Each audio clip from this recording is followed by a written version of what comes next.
Hello guys, it's Dread. Today we have a spooky story from the NoSleep subreddit. This one was posted by Extra Evening 9354. The title: There's a door-to-door salesman who only shows up after midnight. When I was 8 years old, my parents and I moved into a quiet neighborhood on the edge of a town I'd never heard of before. The houses were identical in a way that made it hard to tell which one was ours at first. Same pale siding, same trimmed hedges, same mailbox posts painted the same dull green. Even the sidewalks looked freshly scrubbed, like someone was afraid of leaving fingerprints on the place. The HOA president came by that afternoon. He introduced himself with a handshake that lingered too long and a plastic container balanced in the crook of his arm. Inside was a cake that had been frosted to look fancy, but when my mom cut into it later, it tasted bland and artificial, sweet in the wrong way, like flavoring instead of food, the kind of thing that just leaves your mouth dry afterwards. He also handed my parents a packet of papers and stood on the porch while they skimmed through it. I remember most of it being boring. Rules about lawns, trash bins, noise complaints, outdoor decorations, how long cars could be parked on the street. Normal HOA stuff. I was personally more interested in the ants crawling near the steps. Then my dad stopped flipping pages. I remember him rereading one line silently, his eyebrows pulling together. When I asked what it said, the HOA president laughed a little too fast and he said, "It's just a neighborhood joke. Nothing serious." My mom took the papers away. Later that night, I snuck the packet off the kitchen counter and read the part I'd seen my dad pause on. It was printed in the same font as everything else. Same size, same spacing, no bold letters or warnings. Don't let the midnight salesman in. That was it. No explanation, no context, just sitting between a rule about patio furniture and another about window blinds. I didn't sleep much that night. At exactly 12, there were 3 knocks on our front door. Not loud, not soft, perfectly even, like someone tapping on a desk. My parents froze. My mom stood up and relocked the door despite it already being locked. Then, the voice came through the wood. "Mr. and Mrs. Grayson, would you be interested in this product I'm selling? I must say, it's an offer I can't refuse." His voice was calm and practiced, the way customer service workers talk when they're reading from a script. He didn't raise it. He didn't sound angry. He sounded patient. No one answered. He stood there for exactly 5 minutes. I counted on the microwave clock in the kitchen. He kept talking the entire time, changing the wording slightly each night. Sometimes he said it was a limited opportunity. Sometimes he said it was essential. Sometimes he said it was a solution. But it always started with our names, always polite, and always certain. When the 5 minutes were over, he stopped mid-sentence and left. There were never footsteps, just silence where he had been. This happened every night. Eventually, it became routine. Lights off by 11, curtains shut, TV muted. My parents whispered instead of talking. Sometimes I'd peek through the blinds and see porch lights turning off down the street one by one, like the neighborhood was holding its breath together. One night I asked, "Why don't we just tell him to go away?" My mom didn't answer at first. She kept her eyes on the dark window watching our reflection instead of the street outside. "Because we don't talk to him. That's the rule." "But he's just standing there. He's not doing anything weird." My dad turned the volume on the TV down another notch, even though it was already barely audible. "You don't know that, and neither do we. So for now, just do what you're told." "He knows our names," I whispered. "How does he know our names?" Neither of them responded. My mom reached over and squeezed my knee too hard, like she was trying to physically keep me still. "You don't open that door," my dad said. His voice wasn't angry. It was tight, controlled.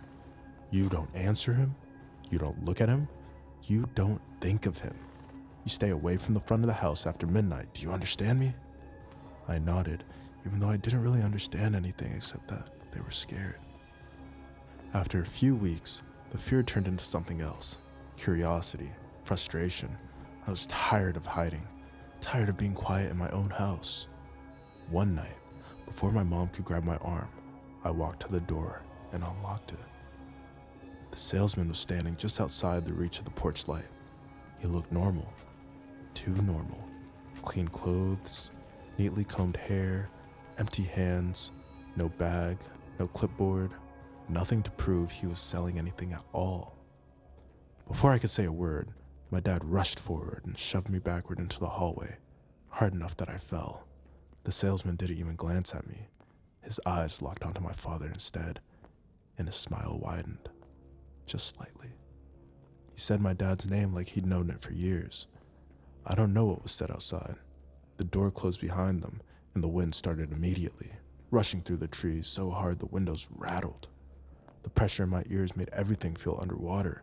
It only lasted a few seconds. When my dad came back inside, he was carrying an expensive towel warmer. He held it against his chest like it mattered, like it was important. He walked past us without speaking and sat down on the couch. Dad? He didn't look at me. My mom stepped in front of him and crouched down so her face was level with his. Hey, talk to me, honey. What did he say to you? No response. She touched his arm and gave it a small shake. You're scaring me, Hen. Say something. Anything. He blinked slowly, but didn't react. His eyes stayed open, unfocused, like he was staring through the wall instead of at it. I moved closer and waved my hand in front of his face. Dad, please stop. This isn't funny. My mom grabbed his shoulders and shook him harder. Look at me, Henry, please. Look at me. His head moved with her hands, but his eyes didn't follow. I remember my mom's voice breaking when she said his name again and again, getting louder each time like volume alone might pull him back. Call 911, she said suddenly, not looking away from him. I froze because I was overwhelmed. Damn it, right now! I ran to the kitchen phone with my hands shaking so badly I almost dropped it. Behind me, my dad sat perfectly still on the couch, holding the towel warmer like it was the last thing he had been told to keep. We tried talking to him, shaking his shoulder, calling his name. He blinked slowly but didn't react. His eyes stayed open, unfocused, like he was staring through the wall instead of at it. At the hospital, my doctors told us there was no physical damage, no stroke, no trauma, no tumors. His brain scans were clean. One of the neurologists spoke to my mom in a quiet consultation room while I sat on the paper-covered exam table, swinging my legs. I tried not to listen, and even though I couldn't understand any of it, it stuck with me. Structurally, his brain looks normal. There's no sign of hemorrhage, ischemia, swelling, or mass effect. His MRI and CT scans are also remarkable. My mom gripped the edge of the chair as she cried. Then why won't he do anything? We're seeing electrical activity on the EEG. Basic cortical function is present, reflexes are intact, pupillary response is normal, but he isn't producing any form of purposeful movement or speech. So is he in a coma? My mom asked. The doctor shook her head. Not exactly. He's awake, his eyes are open, sleep-wake cycles are present. What's missing is meaningful interaction with the environment. She paused, choosing her words carefully. It suggests a severe disruption in the networks that connect sensory processing to motor response. In layman terms, his brain is receiving all the information it needs, but it isn't translating that input into anything beyond autonomous actions. Can it heal? Be fixed? My mom asked. There's no visible injury to recover from, the doctor said quietly. That's what makes this so difficult. We can't point to a damaged area and therefore can't do anything. Right now, we'd have to classify this as a disorder of consciousness with no identifiable structural cause. I remember her adding one last thing before she left the room.